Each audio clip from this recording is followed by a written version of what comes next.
Hello everyone, Kia ora. Welcome to our webinar. My name is Priyanka and I'll be the host of today's webinar.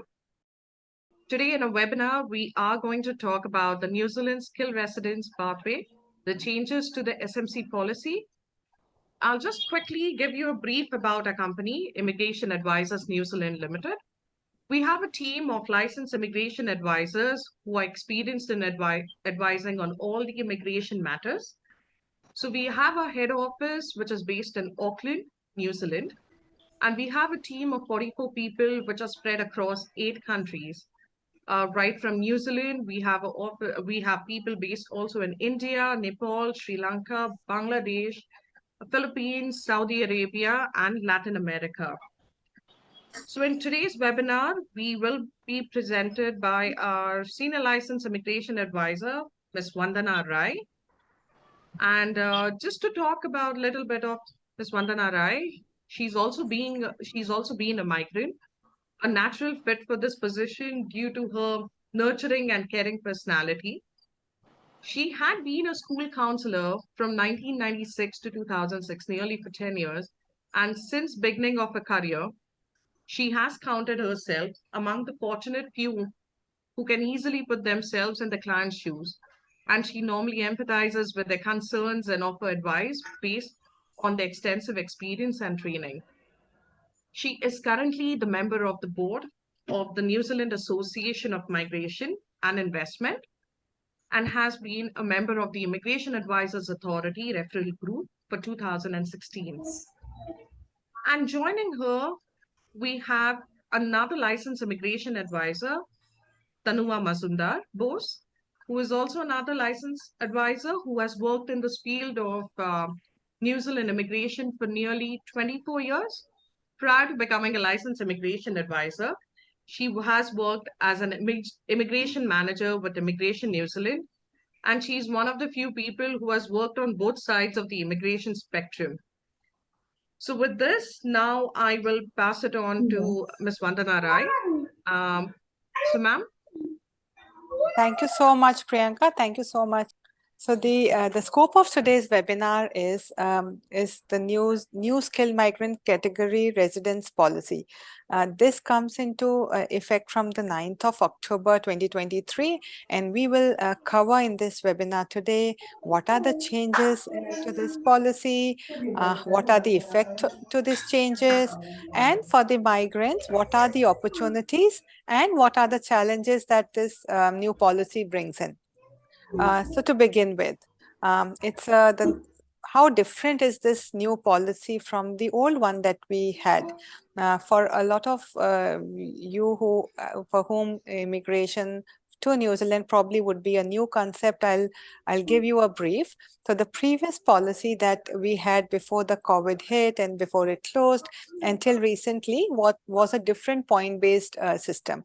It required somebody to have 160 points earlier and then recently 180 points, probably had more areas wherein they could claim points. And the new policy now, which is, which will start from next month in October, will be a 6-point policy. It will be a 6-point system. Probably the migrants will have more clarity. It will be more straightforward and easier to understand policy. So you can claim points for either things, like you could be claiming points for your work, for your qualification, for registration. And just to give you a brief here, how different it is. So the first thing, which is a major difference between this policy and what we previously had, is that in the new policy now, the skilled job is a mandatory requirement.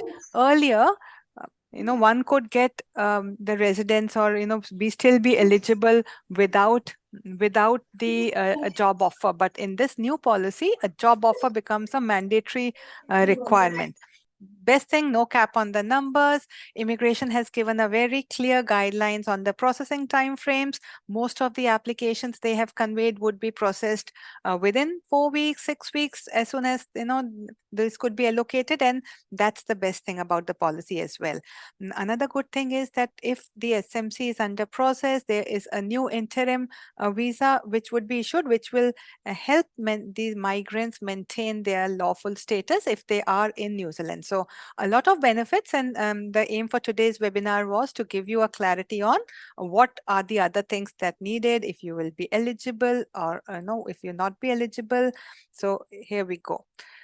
First thing first, this point-based system, you will need 6 points to be eligible. So now how can you claim and how can you get these 6 points? So you can claim 3 to 6 points from one of these. You could claim points for your a New Zealand occupational registration. So there are certain occupations in New Zealand which require registration, and if that is what your occupation comes under, that's the one thing you could claim points for. Second thing you can claim points for is your qualification. So you can claim points for a bachelor's, a PG diploma, master's, PhD. Again, you have an option to claim 3 to 6 points out of your qualification. You can also claim points for the income that you get. If you get 1.5 times the median wage or higher, that's what you can claim points for. And then the most important thing in here is that out of these 3 things, you can only claim points for one of these. It cannot happen that you claim points for your qualification and then also try and claim points for your income. So the most important thing that one has to be aware of is that claiming points for which of these will give them the maximum benefit. And I'll explain in detail as we move on. And then you can also, once you've claimed for one of these 3 that I've mentioned, you can also claim points for your skilled work in New Zealand. And you can then claim a maximum of 3 years. That means a maximum of 3 points for your skilled work in New Zealand, which then makes a total of 6 and then makes you eligible for this residence visa. Okay, so now the first thing, how can you see if you're eligible for your points under the occupational registration? So you can claim points which is 3 to 6 under this category. Your occupation should be on the list of eligible New Zealand occupational registrations. And then how has immigration decided which registration will be allocated how many points? So basically what they've done is they've kind of calculated how many years you've spent in your training to gain that registration, and then they've given you points based on that.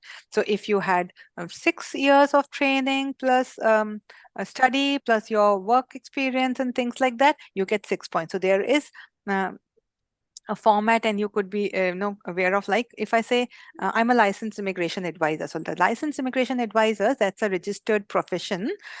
If you are working as a licensed advisor, you can claim 6 points because you need a bachelor's degree, then you have a year-long course, then you need 2 years of working under supervision. That means you, by the time you become a full licensed immigration advisor, you've already spent 6 years in your training period. So that's how immigration has decided which occupation, how many points would be allocated. So that's how it is. You have to then be very sure of whether your occupation falls under this category, and if yes, what are the points. And it's a very clear black and white policy there for the occupational registration. The second thing, you can also claim points for your qualification, which is one category where a lot of you probably would be thinking of claiming points. So again, you can claim either 3 points, 4 points, 5 points, or the maximum 6 points.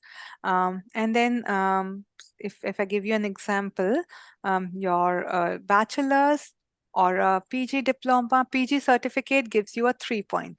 A level 8 bachelor honors or a PG diploma gives 4 points. Masters, you can claim 5 points. And for a PhD, you can claim 6 points. So now, as you can see, PhD gives you 6 points. Perfect.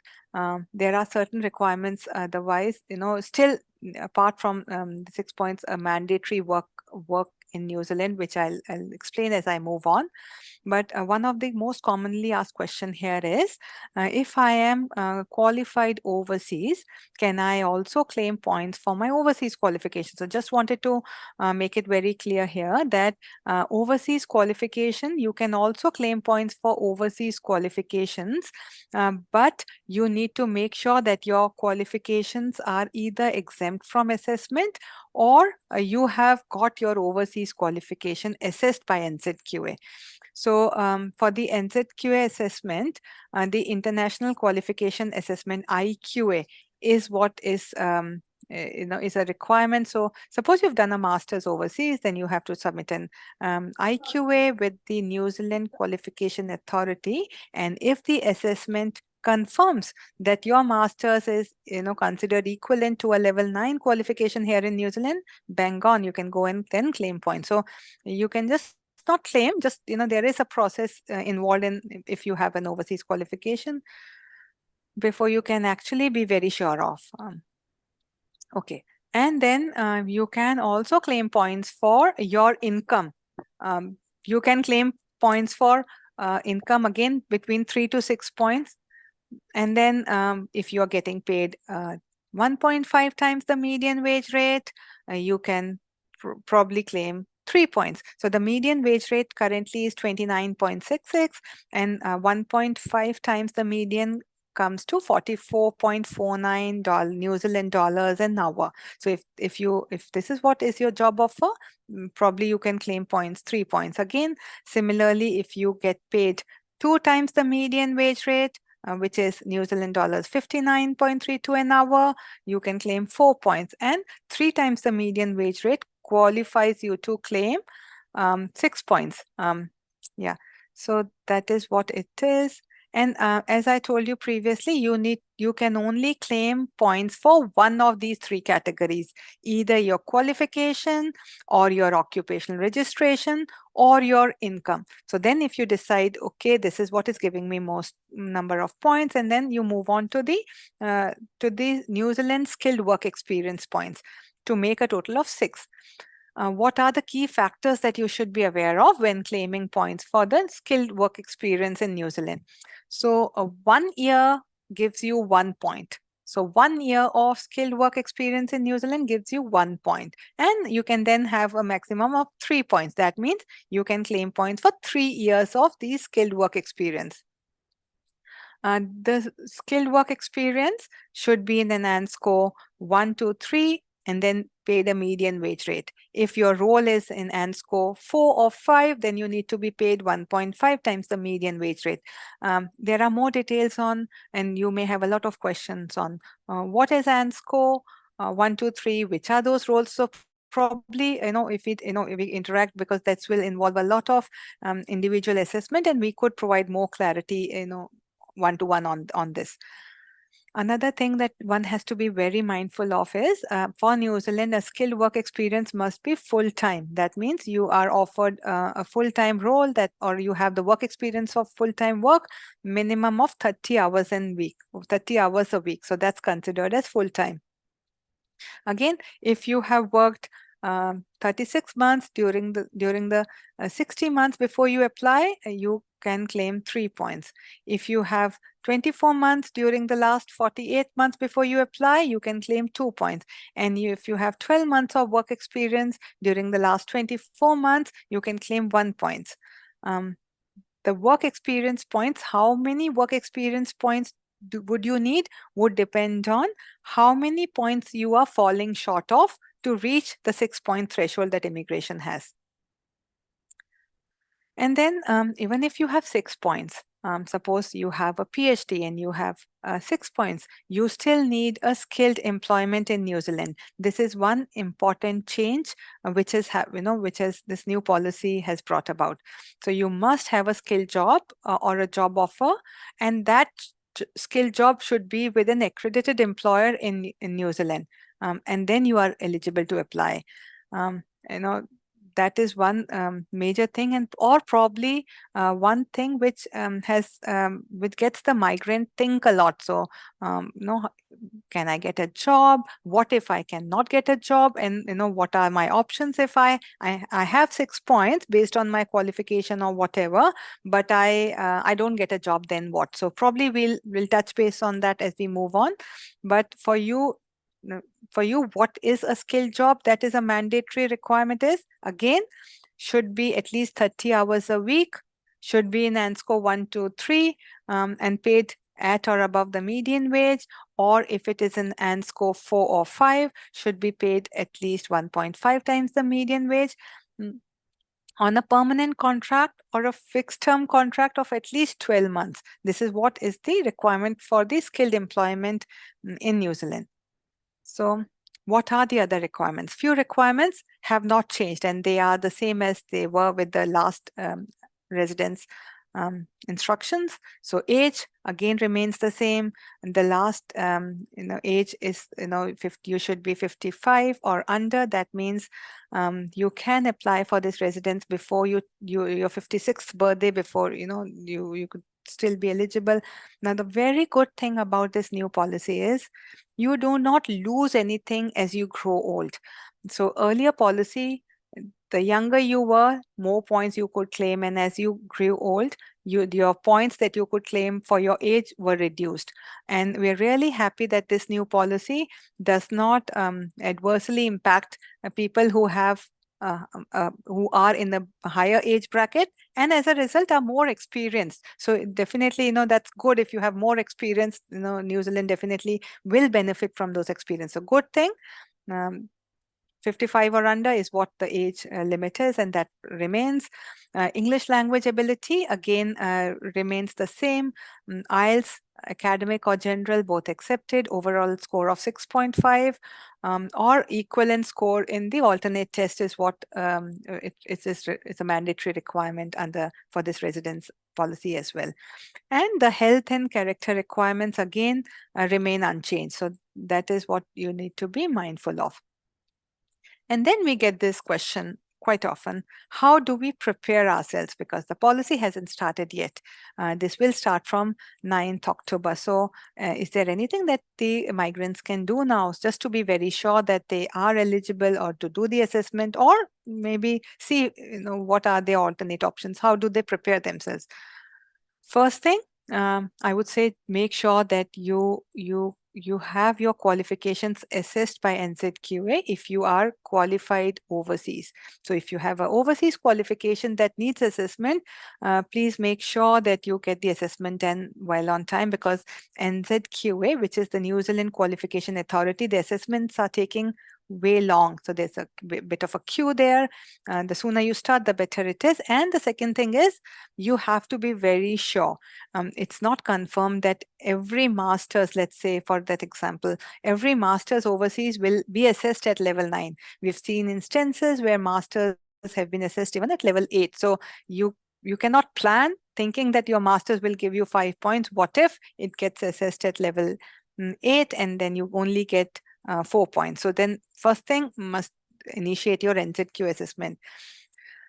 Second, you need to determine your ability to get skilled employment in New Zealand, especially while being offshore. So a lot of migrants who are offshore, who are not in New Zealand and are thinking of moving to New Zealand if this residence instructions are met for them, or if they are eligible. So again, because this new policy requires skilled employment in New Zealand as one of the mandatory requirements, so you need to really start assessing or determining your ability on whether you can manage to get a skilled employment while being offshore.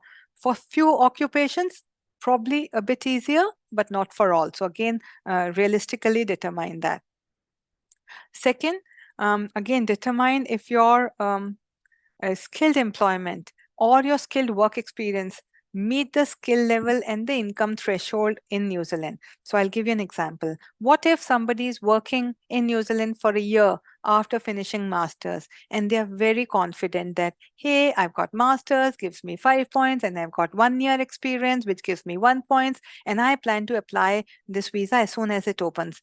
But what if your work experience probably isn't skilled as immigration requires?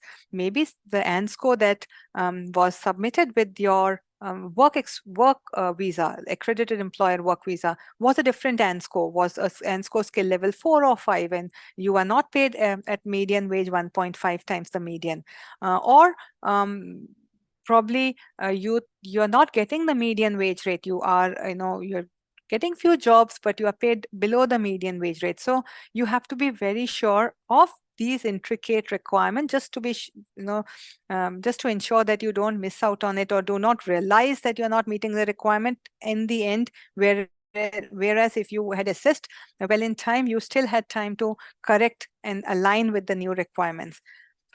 Another thing, check on the language proficiency. Mandatory requirement is your IELTS or PT still valid? Would you need to do it? So, if everything else is met, again, need to meet the English language proficiency, 6.5 bands or equivalent, uh, just to be sure that you are eligible to apply as one. This is one of the mandatory requirement.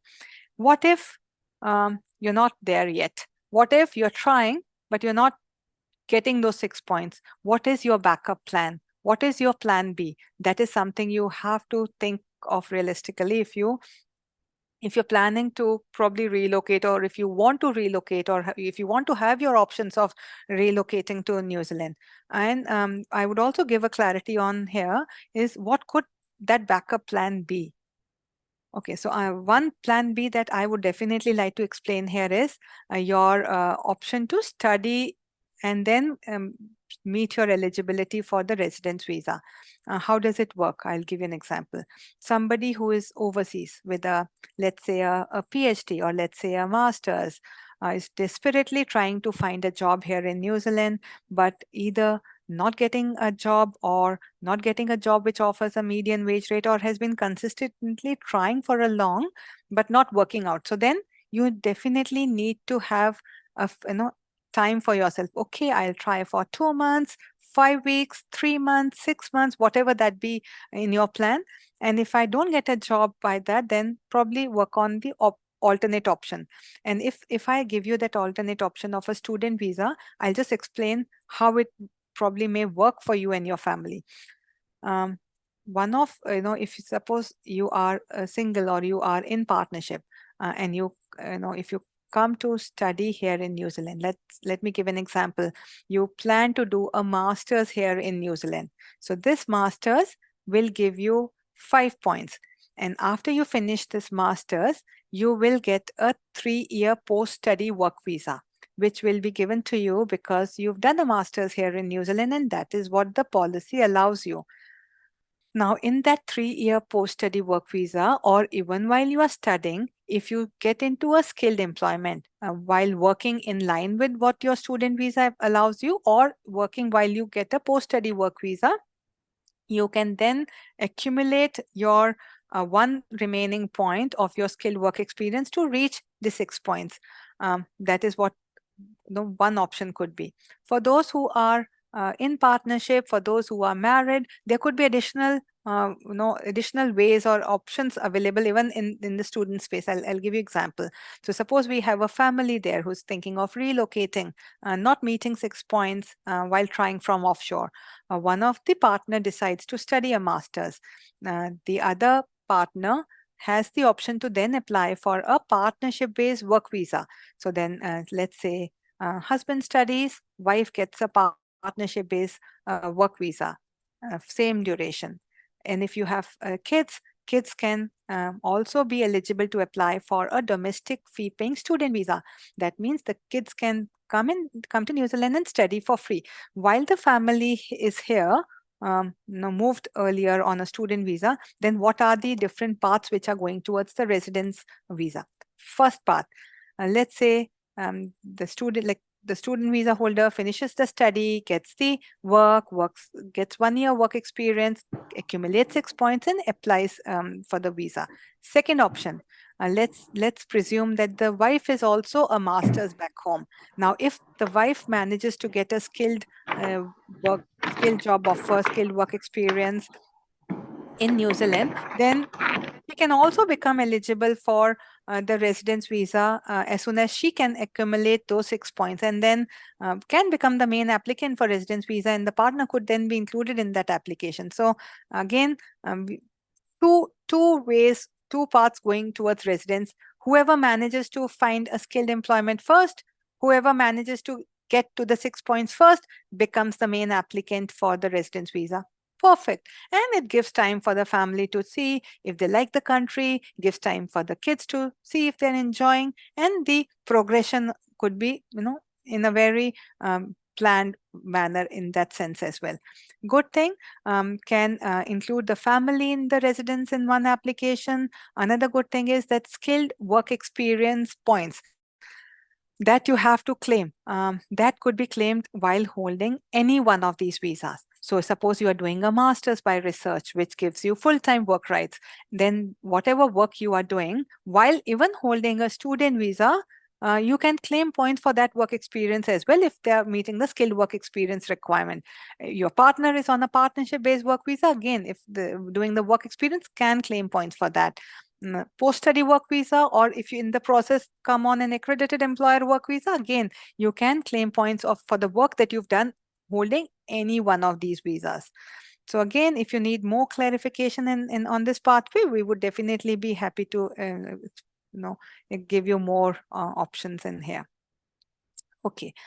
I'll hand it over to you, Priyanka, now. And these are the questions which the attendees have passed on when registering for this webinar. And we'll take these questions first before we move on to the questions that you all are asking live on this webinar. Yeah. Over to you, Priyanka. Sure, thank you. Firstly, I would just like to say thank you, ma'am, for giving that was like a wealth of information that you passed on. And yes, so we will quickly move to the questions that we got during our registration. So the first question is to any one of you. Can overseas qualifications be assessed by NZQA and points claimed? Yeah, thanks, Priyanka. I've tried to explain this even during the presentation, but yes, Right. I would say, yeah, there is a process. NZQA is New Zealand Qualification Authority. If your overseas qualification is not exempt from assessment, so the first thing you need to see is your overseas qualification exempt from assessment? Few qualifications as of now are, and Immigration and NZQA are working very closely to add more qualification to that group. So hopefully next month there would be more qualifications added which would not need assessment and could be claimed points for even without the NZQ assessment. But if your qualification is not in there, then you would need to get it assessed through an IQA. IQA is International Qualification Assessment, and then the result will tell you how many points you can claim. Yeah, over to you, Priyanka. Great, thank you. So the next question is, does someone who can claim 6 points by having a PhD still need a skill job or job offer in New Zealand? Yeah, thanks, Priyanka. Yes, definitely they do. This is one change which is a big change in this new policy. Earlier in the older one, if you're meeting the points, you can just apply. However, here, even if you have 6 points, you still need a skill job or a job offer in New Zealand. And that could be one thing which probably can stop a lot of migrants from being eligible even if they have 6 points. And that is where, like I discussed in my previous slide, you need to have a backup plan. If I am not able to get a job overseas, or what, then how do I get into a situation that I have more probability of getting a skilled employment? But yes, that is one of the mandatory requirements. Over to you, Priyanka. Okay. So the next one is, can points be claimed for overseas work experience? Yeah, unfortunately not. Overseas work experience, you could claim points for in the old policy, but cannot in this. And the reason being is that it was really difficult for immigration to assess or to see if the claimed work experience point overseas was actually what was needed as per the instructions, and that were delaying the application. So they've made it more streamlined now. And no, you cannot claim points for your overseas work experience, only for your New Zealand skilled work experience. Yeah. Over to Yeah. you, Priyanka. Okay. Can periods of full-time skilled work experience on a student visa be counted towards the overall New Zealand skilled work experience required under the new SMC? Yes. So if you are working on a student visa, um, as your student visa conditions allows. So, just don't make sure that you cannot work more than what your student visa allows. Few courses allow part-time work. Few courses can allow full-time work as well. So if the student visa allows you to work, can claim points for the work experience you've gained while holding a student visa as well. Yeah. Over to you, Priyanka. Thank you. So, what visa do I need to be to get points for skilled work experience? So again, like I previously said, it could be on any visa which allows you to work. You could be on a student visa, you could be on a post-study work visa, you could be on a partnership-based work visa, you could be on an accredited employer work visa. So any visa which allows you to work, the work experience you've gained while holding that visa and working in New Zealand, gives you, allows you to claim points for that then. Yeah. All right. Thank you. So, the next question is, I'm planning to study a master's degree in New Zealand. What are the options for me and my family? Okay, yeah. So if somebody is planning to study a master's in New Zealand, so while the student visa holder studies a master's, um, the partner is eligible for applying for a partnership-based work visa. This work visa will be an open work visa, which allows the partner to work in any occupation, any number of hours for with any employer. So that is the option for the partner. And if they have dependent children, then dependent children are eligible to apply for domestic fee paying student visa, wherein they can study for free in New Zealand. And if the children are less than 5 years, the kids are eligible to apply for a dependent child visitor visa, and again 20 hours per week kindy or preschool education is again complimentary. That's free of cost here in New Zealand. So that is the option for the student visa holder and the partner and the family while they are studying. Once the master's is finished, the person who finished the master's on a student visa is eligible to apply for 3-year post-study work visa, which allows the person to work in any occupation, any number of hours. And then the family again is eligible to apply for again 3 years of respective visas, like wife or husband or partner can apply for 3 more years of partnership based work visa, and kids can continue to be in New Zealand with a domestic fee paying student or a visitor visa. That means studying for free here in New Zealand. So that are the options for a student visa holder planning to do a master's in New Zealand and the family members. Yeah. Over to you, Priyanka. Okay, so the last question from the registration is I'm working or have been offered a role in New Zealand, but not getting paid the median wage. So, what are my options? Okay, so if you're getting a job offer but you're not paying the median, see, the median wage rate is a mandatory requirement for somebody to be eligible for the skilled migrant category residence visa, even if somebody's got a 6 points. So if you're not getting a job which offers you the median wage rate, probably you'll have to think on the plan B. Why are you not getting maybe upskilling or reskilling or studying further or coming to New Zealand alternate ways and then moving on, or getting into a position where you are skilled enough to get that or meet that salary threshold probably could be an option, because you getting a job offer or working in an employment which pays you the median wage rate is definitely one of the mandatory requirements. So probably a plan B there, if you're not reaching there. Yeah. Over to you, Priyanka. All right, so thank you, ma'am. So, guys, now we will move quickly to our Q&A box to answer the questions that a lot of you have written. In the meanwhile, I would also like to inform that yes, few of your questions are also getting answered simultaneously. We will try to cover as many questions as we could due to time constraint. And just in case if you're unable to get all the questions, so we have listed our email address. You can definitely write to us and we will get back to you. So, ma'am, should we start with our Q&A session now? Yes, please. I'll stop the All share. So right. So, here we go. all right. Thank you. So, the first question that we have is from Suranga, who has mentioned what are the requirements for outside New Zealand. So Okay, so yeah, I'll quickly take that one. So the requirement remains the same, whether you are in New Zealand or whether you are outside New Zealand, the requirements do not change. So again, 6 points plus a job offer. That is what it is. Yeah. great. The next one from Mohammed is, if getting a job offer is mandatory, then how can you help me? We are not a recruitment agency. I'm really sorry for that, but yeah, we cannot help you get a job offer. But if you manage to get a job offer, we could assist you with your work visa application.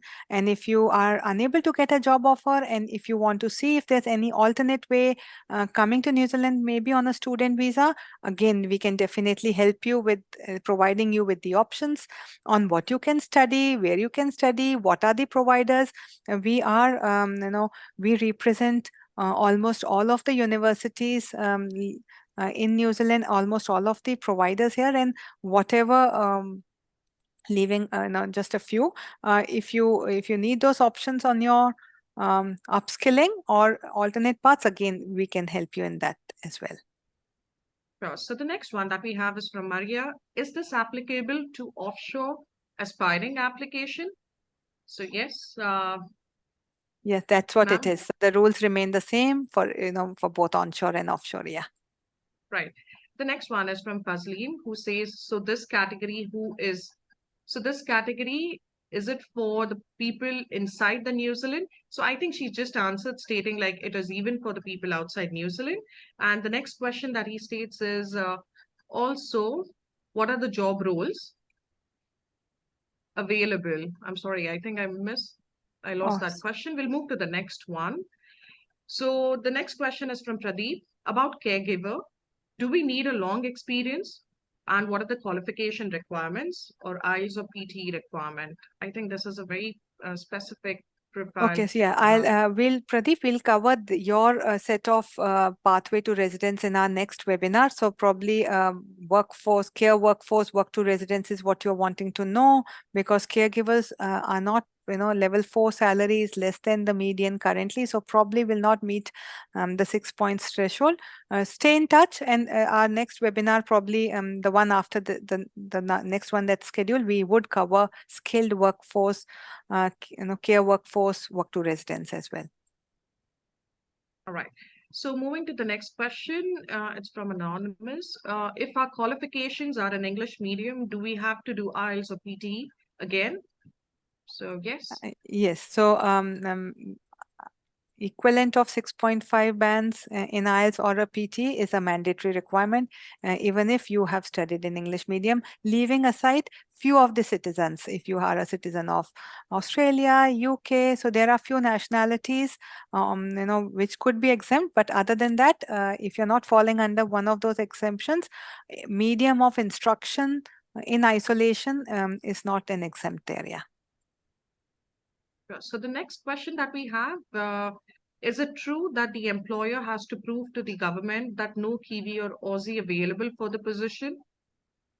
Okay, so what you have mentioned is what is one of the requirements for an accredited employer work visa. So a labor market check or a job check is not a requirement for the skilled migrant category. So not for this category, yeah. Sure. So the next one from Rubini is, I'm government registered nursing officer, 39 years old, have government general nursing diploma, and have more than 10 years experience. I need to know how many points I'll obtain and about the eligibility. Again, I think this is profile specific. Ma'am, your Yeah. thoughts on it? So, Rovini, I would suggest please do get in touch, because being a registered nurse, you would definitely, again, you would need a job offer in New Zealand. And as a registered nurse, you would also need registration in New Zealand to work as a nurse. If you can get straight residence, or would you need a CAP program to get this registration sorted, is what we will have to see. So please do get in touch. We will provide you explanation after we've assessed your case. Yeah. The next one from Maninder. Is it mandatory to get a job with an accredited employer in case I choose to study in New Zealand? And is it mandatory to get job in the field of degree that I'm pursuing? So yeah. Okay, so for the residence visa, yes, it is mandatory for you to get a job offer from an accredited employer. And your second question, is it mandatory to get a job offer in the same line as you study? No. So your job offer should be from an accredited employer. This should be in ANSCO 1, 2, 3 and paid at the median wage rate, or if it's ANSCO 4 or 5, paid 1.5 times the median wage. So yeah, the not mandatory to be in the same line as you've studied. Yeah.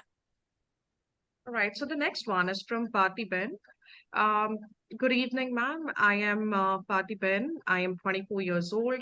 Um, you said PG diploma course have 4 points and master's degree have 5 points. So currently, it seems she's pursuing a level of postgraduate diploma course in the upcoming October 2023 intake. And can she convert her PG diploma course to master's degree while she's in New Zealand? And if yes, what are the process? Do I need to do it? Is it complicated to convert it to PG diploma? I'm sorry, from PG to masters. Okay. Over to you. Yeah. Thanks, Priyanka. Yeah. Parthiban, I would say definitely makes more sense for you to do a master's than a PG diploma. A few reasons. Master's gives you 3 year post study. PG diploma will only give you one. And then yes, it is possible for you to change even now, or even if you come to New Zealand, if you have your reasons to change. I would suggest changing the earliest that you want to change, because a person's eligibility for a post-study work visa is only if somebody studied the course at least for 30 weeks here in New Zealand. So if you finish your level 8 and then want to do a level 9, probably you will not have 30 weeks left to complete your masters, and then you may miss out on your post-study work visa, even though you can change. So I would suggest, please do get in touch with us as soon as possible, and we will see how we can help you. Yeah, thank you. Thank you. The next one is from Amit. Right now, he lives in USA at J1 visa, and his program ends in May 2024. He wants to know if he can apply for study visa or work visa. Is it possible? Yes, Amit, both ways possible. If you get a job offer while being offshore, work visa is possible. If you do not get a job offer, or if you want to study, we could assist you in getting your student, study offer, or your admission done in the university that you want to do, and definitely possible. So do get in touch. We would be happy to assist you. Yeah. All right. So we have an anonymous question. Someone just wants to know, when we talk about skilled occupation, can you share some example? What could be the skilled occupation Okay, that one?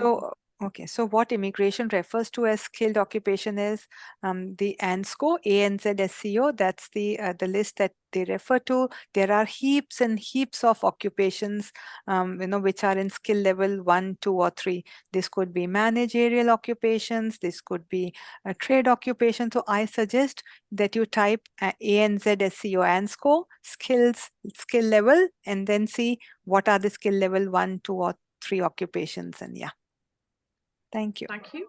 Next one is from Dylan. He's coming to New Zealand for his Master of Logistics and Supply Chain Management course in EIT. He needs to know below things for future working. And I'm sorry, Dylan, I think the question is incomplete. I can't see anything else besides that. If I get to see, I will try to cover it up. All right. Or else you can So, email yes, us and we'll see how we can help you. Yeah. definitely. Thank you. So, next one from Marlon. How many years of experience should you have if you have a PhD? So if you have a PhD and that PhD is assessed at level 10, then you do not need years of work experience, because you already have 6 points then. You would only need a skilled job offer with an accredited employer here in New Zealand. Yeah. Thank you. Next one is, how many years of visa will I get if I qualify? I I am think sorry, it's I think that was incomplete. an We'll leave that. incomplete Yeah. question. We'll go to the next one. So the next one from Sulali, any idea about how are they going to treat the ANSCO exempt job list under this new policy? Will it remain the same? No. So Lali, the exempt list will no longer exist in the new policy. So whatever list was used as an exempt, which was exempted, will not be exempted now. Your role need to be in ANSCO 1, 2, or 3. No exemptions here. All right. The next one is I'm a chef. How can I benefit from this method? Raja Durai. Again, a profile specific. Yeah, so Raj, again, we need to get in touch and see the calculation remains the same. So if you have a bachelor's, probably can claim points, or else you can think of doing a bachelor's, probably touch base with us and we can see how we can help you. Another one from Anonymous. Does your New Zealand skilled work experience need to be relevant to your current employment role? Can I claim points for different roles as long as all my work experience is within the same ANSCO level? Yeah, so if your role is in this skill, immigration has given this confirmation, so you don't need to be relevant to your qualification or experience. If you are working in New Zealand, skilled work, meeting the wage requirement, meeting the hand score requirement, you would be able to claim points then. So someone has asked that they've applied towards NZQA 2 months ago. Does it proceed for getting a job offer, or how do you give? I'm sorry, I think the question is incomplete, but what they are trying to ask is they've proceeded towards NZQA, and how does it proceed towards getting a job offer? Okay, so if you are trying to ask if NZQ assessment is mandatory for getting a job offer, probably not, if that's what you meant. Yeah. So employers may not ask for the assessment to give you a job offer. Right. The next one is from Randava. Can we apply for student's visa for masters after a gap of 7 years? Um, if you genuinely intend to study, then why not? We've done student visa with a lot of we don't call it gap. So basically, you would have finished your study, you would have been working, so you may have some work experience, and if there is a need in your life to study further or upskill yourself, definitely can. So immigration does not see academic gaps as anything negative. So do get in touch if that's what you want to do.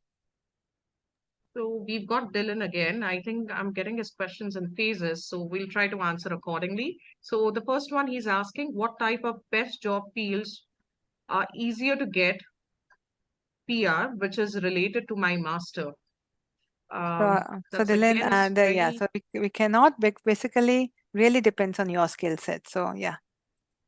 the next one from Josefa, working here in New Zealand with more than 4 years and also above median wage rate.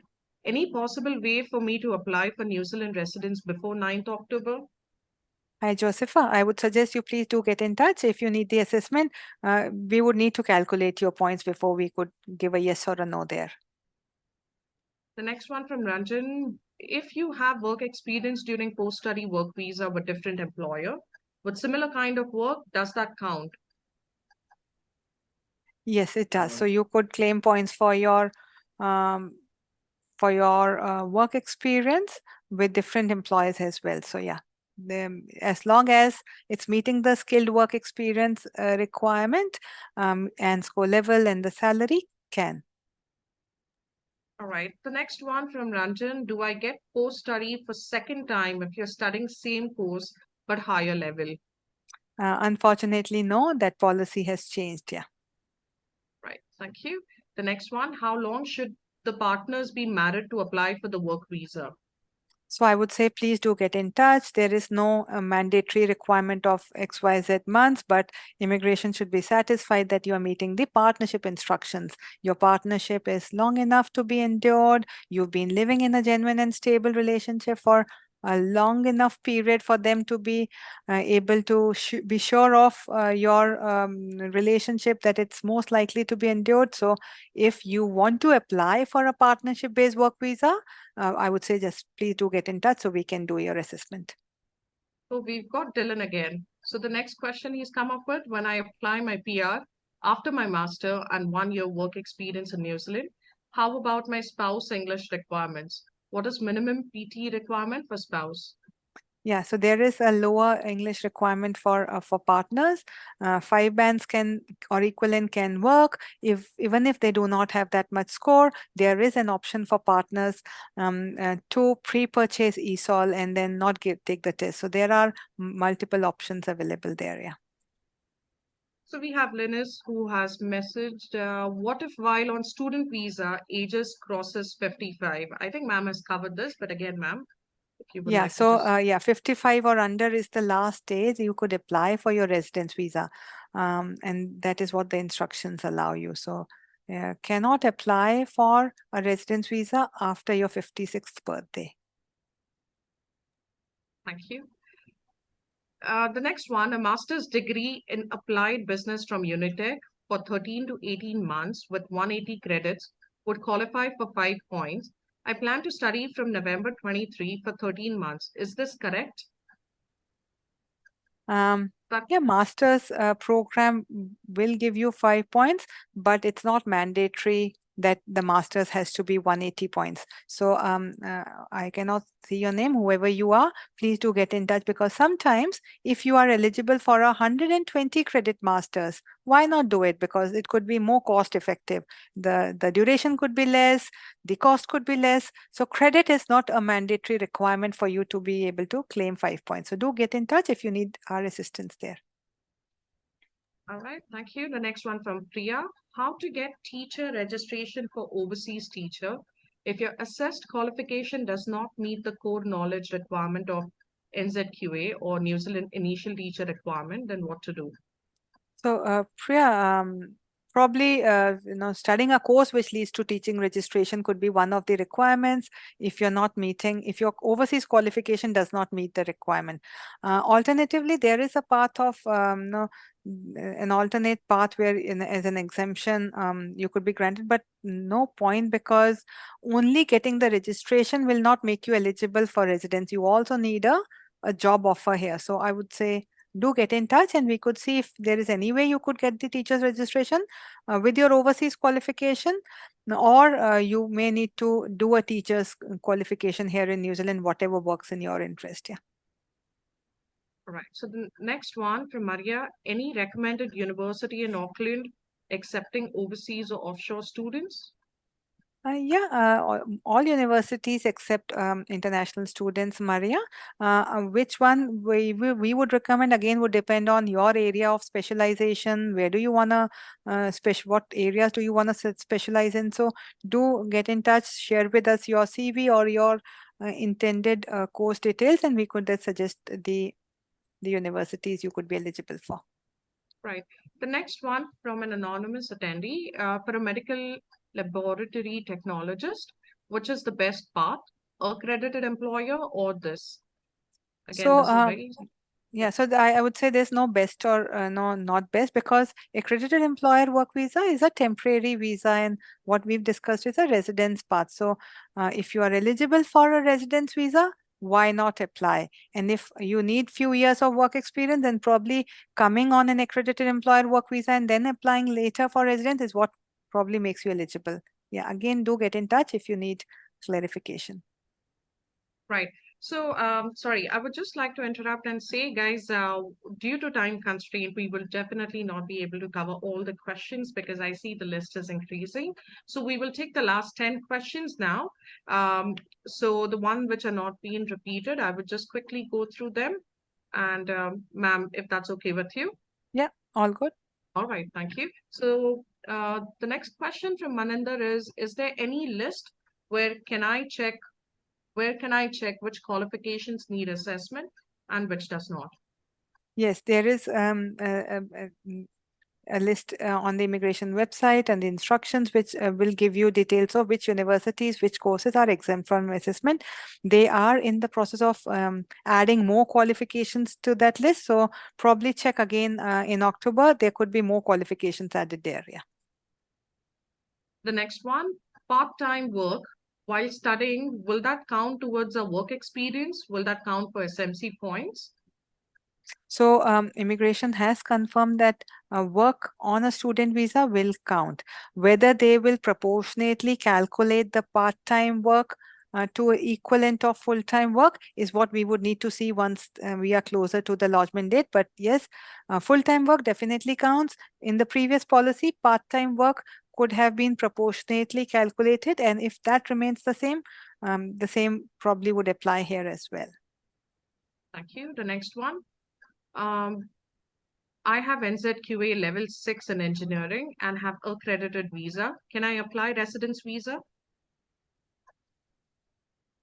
So someone has just completed a level 6 qualification So in I would engineering. say please do get in touch, because you could be eligible under the green list pathway. So we would need to do the assessment because you don't have a bachelor's, but a lot of engineering level 6 courses um, make you eligible for the either the straight to residence or the other pathways on under the green list. So do get in touch. We would probably provide do the assessment and provide you the answer. The next one from Newin is I'm a level 8 postgraduate diploma student in New Zealand. Do I Am I able to take my spouse with a dependent work visa because my kid is schooling?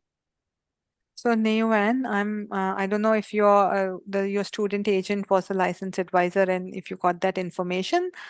So partners are only eligible for a partnership-based work visa if you're doing a master's or if your course is listed on the green list.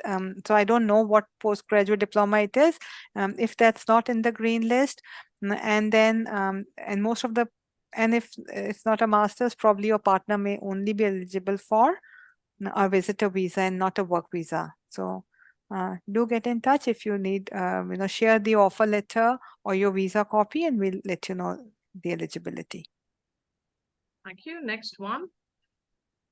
If I hold CPA qualification, can I claim 6 point as CPA, which is an Australian qualification recognized by CA, ANZ, or I will still need to get a job offer? So Anish, we'll have to see how many points you can claim with your registration. But even if you can claim 6 points, you would still need a job offer. So no way anybody can apply for a residence without a job offer, even if you have a 6 points with you. The next one is very interesting. Anonymous attendee. I was stuck in India during COVID but was working for New Zealand employer in skilled work experience for 1 year. Can that be counted as work experience in new SMC? So no, the work experience in New Zealand. Yeah, so that is what is the requirement. Work experience with New Zealand employer offshore, probably no. So if you are here in New Zealand now with the same employer, probably you can or share your details with us and we will check your eligibility. Yeah. Individual profile and we'll get back to you. And guys, yes, we have mentioned our email address, which is contact at New Zealand Immigration. I'm sorry, nzimmigration.info. You can write to us on that email address. Please take a look at the chat box. So the next question is, I am planning to pursue a MBA and take up a job in business related opportunities. Will business or sales related jobs fall in skill category? Yeah. There are a lot of jobs in business, also in sales, which are in ANSCO 1, 2, or 3. So definitely, if that's what you are planning to do, you could then decide which of these jobs is an option for you. Yeah. The next one is from Ankita. Suppose I apply for this point-based PR, but meanwhile my current visa will expire and I will be on interim visa. Then can I work or I cannot work? So Ankita, so the new skilled migrant category interim visa does allow you work rights, and it also allows you lawful stay in New Zealand. So that's a good thing that the new policy allows 24 months of this interim visa and for the skilled migrant category, and yeah, so just to maintain your lawful status and also so that you keep working lawfully. Yeah. Uh, the next question from Nirvana, I think it is a bit incomplete, but she she's trying to ask, so to immigrate, I need to pass New Zealand board exam of pharmacy and find a job. So that is an So incomplete question. I think I cannot understand, but what I feel is she's asking if I get the registration, do I still need a job? So yes, and that's what I've been stressing because a lot of times these migrants may get these points, 5 or 6 from offshore. But then getting a job is also one of the mandatory requirements. And if you're not able to get a job while being offshore, then probably alternate plan B is what you could then think of. Yeah. Right. So we are going to take the last two questions. Let's see who's getting lucky now. So, Sandharuwan, my wife have masters in agriculture degree in Sri Lanka. What is the best way, my wife or myself, to apply PR? So, yeah, what would be the best way for them to apply for a PR? So, So Sandharuvan, I would say if you do, I am thinking you're planning to study here in New Zealand. So I don't know if you, whoever gets a job is the best person to apply. If none of you get a job, then if somebody wants to study, the other person or you have the option to then get a job. So again, depends on who wants to study and who wants to find a job, or probably we can have a session with both of you to see what both your skill sets are, and then who is more likely to get a job, or who wants to really upskill and study and then decide on this. Yeah. All right. So, the last one I see, there has been a new, I'm sorry, there has been new revision of median wages. How will this affect applications under SMC? Okay, so that's a very good question. Yeah. So the median wage rate 29.6 is what is the current median wage rate, and this median wage rate will increase from next year February, and then we get a lot of these questions from clients who say, "What if I start working now with this median wage rate, and then the median wage rate increases after 2 months? My employer is not going to increase my salary in 2 months. So what happens? Can I still claim points for my skilled work experience?" So the good news there is, yes, you can. The instructions allow you to claim points for skilled work experience if when you started that job, you were paid the median wage. And if in between the median wage increases and you keep working for the same employer, but your salary did not increase, that's fine. When you apply for the visa, maybe after 1 year or 2 years, then again, you should be paid at whatever is the median wage at that time. Your employer is not required to increase your salary every time the median wage increases, and even then you can keep claiming the entire duration points. However, if you change employer, suppose you started your job with employer A now and you are paid median wage, and you keep working for employer A, and next year your salary again increases in next year September, reaches the median. However, the median had increased in February next year, you were not paid that much, still okay, you can claim points. But if you are now working for employer A, getting the median, you change employment, you start working for employer B in March or April, but at that time you are not being paid the median, whatever is the current median, then you cannot claim points for that next work experience. So a bit of confusing, if I've complicated it, but that's what it is, and it's a good question, and something which the migrants have to be very mindful of. It cannot happen that they realize after a year that what they thought they could claim was actually not what they could actually claim. So again, do get in touch, get advice there, just to be very sure. All right, so that's about it. There are multiple questions which I see on the screen on the Q&A box. Guys, since we are not able to answer those questions, I would request you to write to us on an email address, which is contact@nzimmigration.info, which is also mentioned in the webinar chat box. You can write to us and we will get back to you. And on that note, I would firstly, again, like to thank you, ma'am, for answering those questions and for the great presentation. And thank you, Tanua, for answering the question. I see that, yes, she was a part of answering the questions. So thank you for your time, all of you. A great webinar. And yes, hope to see you guys soon. And yeah, thank you.